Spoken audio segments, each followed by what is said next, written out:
Hi everyone, it's Don and I hope you're having a fantastic day. Well, that didn't take long. United States ended testing today for flights. International travelers flying into the United States, and the cruise lines immediately have come out and said, hey, what about us?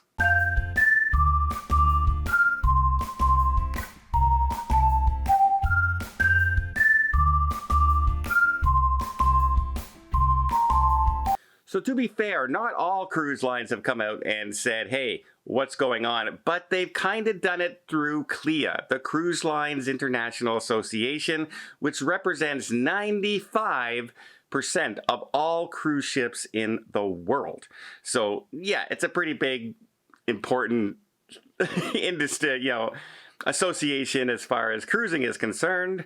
And they're the ones who also negotiate a lot of the things with the different governments and different, things that are going on, and they've come out and said, hey, maybe we should do away with the testing requirements for cruise ships if you're going to do it for international travelers now, because, there's no other testing going on anywhere else. You don't have to test to go into your job. You don't have to test to go into the hospital.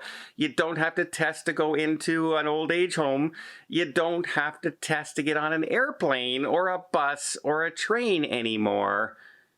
Why do you have to test to get on a cruise ship? And here's my thoughts on that. Yes, I would love the testing requirements to disappear, although I kind of do still, I'm vaccinated, I test. The test is a hassle.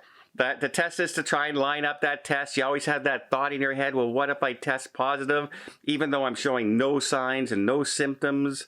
I miss my cruise, I miss my flights, I miss my hotel money, I lose a lot of money, etc., etc., etc., etc. And you have to pay extra for insurance just to make sure you're covered in case that happens. It's a lot of hassle, and one of those big things just disappeared because you don't have to test to get off the cruise ship to get home anymore, which is a big, big step.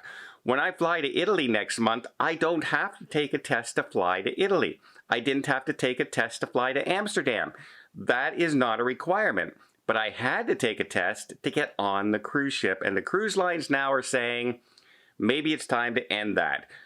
Here's why I think that's not going to happen, because at no time during this pandemic have you ever heard huge stories in the news about people catching COVID on an airplane or basically anywhere else, right?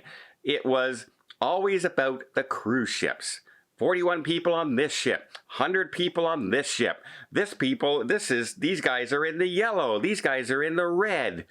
You never heard that for airlines, for planes, for any place else.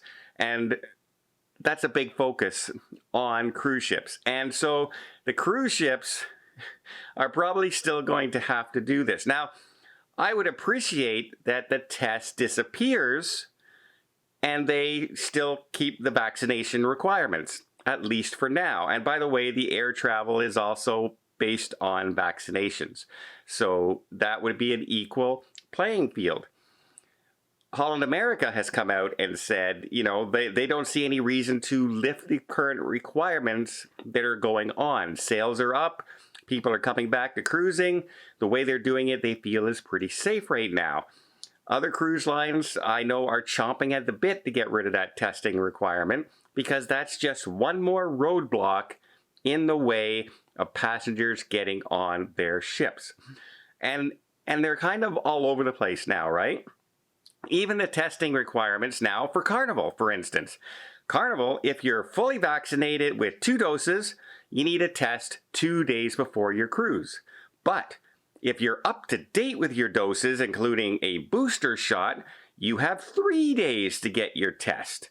So, and then you go to another cruise line and it's still 2 days, doesn't matter if you have a booster or not. You see how it can become very, very confusing for the average cruiser who is just looking to get on a cruise ship and have a fun vacation, because they don't want a whole bunch of red tape and a whole bunch of hoops you have to jump through to go on vacation, right? Remember the good old days when you used to just throw the kids in the back of a car and drove off to a hotel or a cottage someplace, right? Well, kind of those days are gone as far as travel is concerned.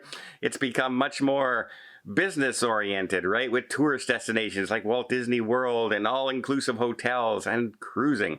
Well, the cruise lines are still saying, hey, we need to be on an even playing field with everybody else, which includes getting rid of that testing requirement. I don't know if the government is going to allow that or not, or the CDC is going to allow that or not. Now, the cruise lines have an out, and I'll tell you what that out is in 1 second, but let me first, I haven't done it in a while, let me just invite you to hit that subscribe button if you haven't done so already. Keeps you up to date with all these cruise news stories and cruise vlogs and different cruising destinations, and it gives you a lot of inside information and tips to make sure your cruise goes as smoothly as possible and you don't end up missing a cruise like I did, even though I had everything planned out to the day, to the letter. Things can still happen, but at least you'll be prepared if it does. And again, thank you so much for everybody who's hit that subscribe button. I really do appreciate it. Okay, what can the cruise lines do to bypass the CDC? Well, quite simply, right now they're following the CDC's orders voluntarily. It's no longer an order. Those orders were struck down in the courts, and the cruise lines have signed on voluntarily to keep doing all of the requirements that the CDC says that they were doing. Now, if they start to feel that the CDC is letting everybody else get back to normal, but still focusing on cruising and hampering their chance to get more clients, more money, more recovery, etc., they could just opt out of that voluntary program. They don't have to be in there. Now, there would be some consequences to doing that. There is a possibility that CDC could start implementing and trying to implement more restrictions on the cruising industry if they kind of feel, hey, you know what, you're not following our guidelines now, and we got to protect people, and we have the right, and we're going to, you have to do this now, and you have to do that, and you have to do this. They could start trying to implement those things as well. However, now that they've lost a few court battles over restrictions in the court systems, I think a total of 9 CDC regulations have been shot down in the courts now, as far as vaccine mandates and masking requirements, etc., etc., etc. Well, maybe the CDC just would keep quiet and not do anything right now as the country is trying to recover and get back to normal in the United States. So it would be a risk for the cruise lines, but not as big a risk as it would have been, say, in June of last year, when they were just starting up again. Now they have some foothold. The cruises are mostly back. Holland America's fleet is almost back to 100%. Carnival's almost back to 100%. We have a lot of cruise ships are out there now. It would be a lot harder for the CDC to turn around and shut down cruising now, unless they shut down the rest of the United States. And that is something that is not motivated politically right now. And I don't think it will be anytime soon. So that's their out. They could just get out of the voluntary program altogether and then stop the testing requirements. Maybe that's what they'll end up doing. Well, I hope you appreciate this video. If you did, please give it a thumbs up. Want to see more tips, more tricks, more travel vlogs from around the world? Hit that subscribe button. Till next time, have yourself a safe and a great vacation.